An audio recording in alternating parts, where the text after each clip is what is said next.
Meus amigos, Alex Poatan venceu, mas essa foi uma das lutas mais duras de toda a sua carreira. Quem podia imaginar que o 8º colocado do ranking dos meio pesados iria dar tanto trabalho assim pro Poatan? Mas vamos lá, pessoal, vamos falar do que aconteceu na luta principal do UFC 307, por que o Khalil Rountree foi um desafio tão grande pro Poatan e o que vai vir a partir de agora para o brasileiro na próxima luta. Vamos lá!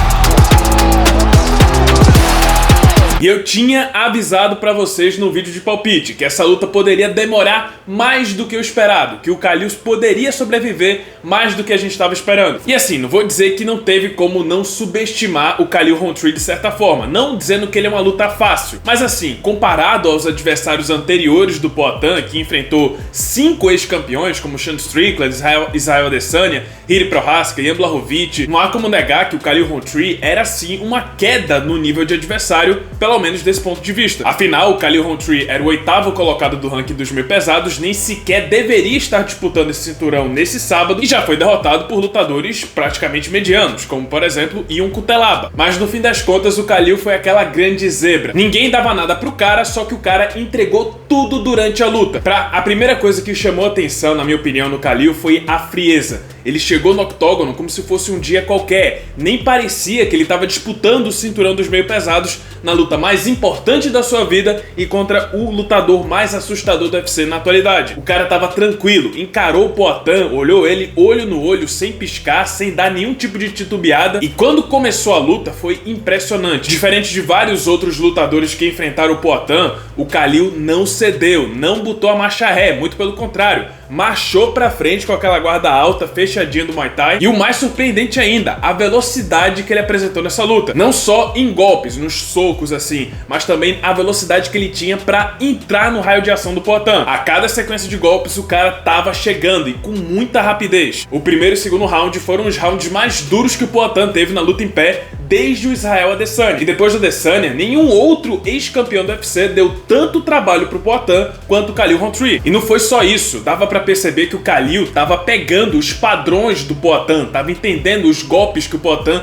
soltava e qual hora ele soltava. Por exemplo, o Poatan tava meio que padronizado, ele dava um chute alto com a perna da frente e logo em seguida dava um chute baixo. O Khalil conseguiu pegar o timing desse chute e fez história, aplicou o knockdown no Poatan no segundo round. Só que a partir de agora eu vou parar e começar a elogiar o Poatan e a experiência e a frieza do brasileiro. Porque beleza, ele tava tomando um atraso, tava sofrendo bastante na luta em pé, mas em momento algum ele entrou em desespero. Muito pelo contrário, ficou lá calculado, frio e calculista, como diz o Thomas Shelby, e parece que ele tava só esperando, tava deixando o Khalil Rountree descarregar tudo que tinha, e só a partir do terceiro round, quando o Khalil começou a cair de rendimento, que o Poatan foi se soltando. Você via que até o segundo round o Poatan não dava muita continuidade, não partia muito pra cima do Khalil, porque ele ainda tava com o tanque de combustível cheio. Mas a partir do terceiro round você viu uma mudança. Enquanto no primeiro e segundo round era o Khalil que andava pra frente, o Poatan mais recuava na maior parte do tempo, a partir do terceiro mudou. O Poatan que começou a avançar e o Khalil começou a recuar. Depois da luta, o próprio Poatan confirmou que o plano era esse, era fazer o Khalil descarregar tudo, cansar nos primeiros rounds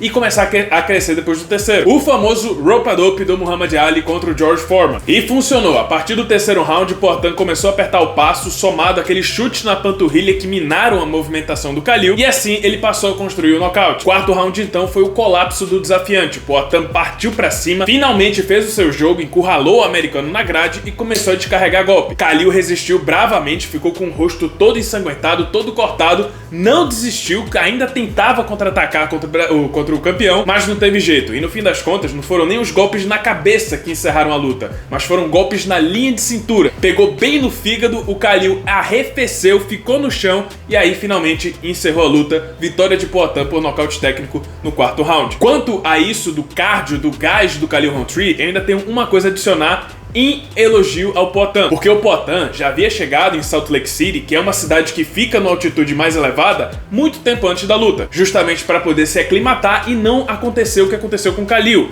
não cansar no meio da luta por causa da altitude. Então o Poatan já estava aclimatado e é por isso que ele rendeu melhor do que seu adversário. Ainda assim, Khalil Rountree está de parabéns por ter entregue um real desafio para o Poatan, e o brasileiro defende seu cinturão pela terceira vez consecutiva e pelo visto vai continuar nessa. Ele falou depois da luta que ainda pretende subir pro peso pesado, que não vai descer pro peso médio, já que ele não quer atrapalhar o Sean Strickland em sua luta contra o Dricus du Plessis, e pelo visto tudo indica que seu próximo adversário vai ser o vencedor de Alexander Rakic contra Magomed Ankalaev, que ainda vai acontecer esse mês lá em Abu Dhabi. Ah, Carlos, mas o Rakic vem de 2 derrotas seguidas e se ele, mesmo que ele ganhe do Ankalaev, ainda assim é pouco. Tá, pessoal, mas ganhar do Ankalaev, um cara que vem de 10 vitórias seguidas, considerando também que o Poatan já ganhou de todo mundo do top 5, eu acho que sim, concede a chance para o Rakic. Quanto ao Khalil Rountree, sinceramente eu acho que agora o lugar dele é dentro do top 5. Ele precisa de uma luta dentro do top 5. Existem rumores de que o Jiri Prochazka já tá dentro de um camp de treinamento, ele já tem uma luta marcada. Eu acredito que vai ser contra o Jamal Hill. Se não for, se o Prochazka enfrentar outra pessoa, eu acho que pode marcar uma luta entre o Jamal Hill e o Khalil Rountree.